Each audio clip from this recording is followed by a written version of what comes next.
வணக்கம். நான் முதலாக வாசிக்க இருப்பது எழுத்தாளர் ஜீவகாருண்யன் அவர்களின் சிறுகதையைத்தான்.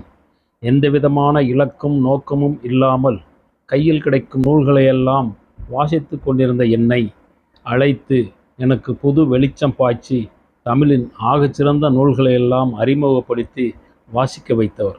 என்னையும் எழுத வைத்து எழுத்தாளனாக்கி மேன்மக்கள் என்ற ஒரு சிறுகதை தொகுப்பையும் வெளியிட வைத்தவர். அவர்தான் என் எழுத்துலக மானசீக குருவும் கூட. அவரை பற்றிய சிறிய அறிமுகம் செய்வது எனது கடமையாகும். தோழர் ஜீவகாருண்யன் முதலில் எழுதிய நாவல் களரி என்ற நாவலாகும்.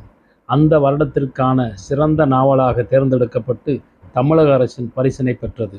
அதன்பின் தேடல் வெளி என்ற நாவல் 2வது முறையாக தமிழக அரசின் பரிசினை பெற்றது. கிட்டத்தட்ட 24 நூல்கள் எழுதியுள்ளார். அவர் எழுதிய எல்லா நூல்களுமே ஏதாவது ஒரு பரிசை பெற்றுக்கொண்டுதான் இருந்தது. 2 முறை திருப்பூர் தமிழ்ச்சங்க விருது, NC அனந்தாச்சாரிய அறக்கட்டளை விருது, பாரத ஸ்டேட் வங்கி விருது, லில்லி தேவசிகாமணி விருது, சீசு செல்லப்பா நினைவு பரிசு என எண்ணற்ற பரிசுகளை வாங்கியவர். அவர் இன்று நம்மிடம் இல்லை, காலமாகி போனார். என்னை ஒரு எழுத்தாளனாக உருவாக்கியது மட்டுமல்ல, என்னை போன்ற எண்ணற்ற படைப்பாளிகளை உருவாக்கியவர்.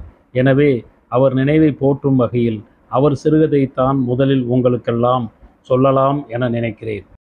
வணக்கம்.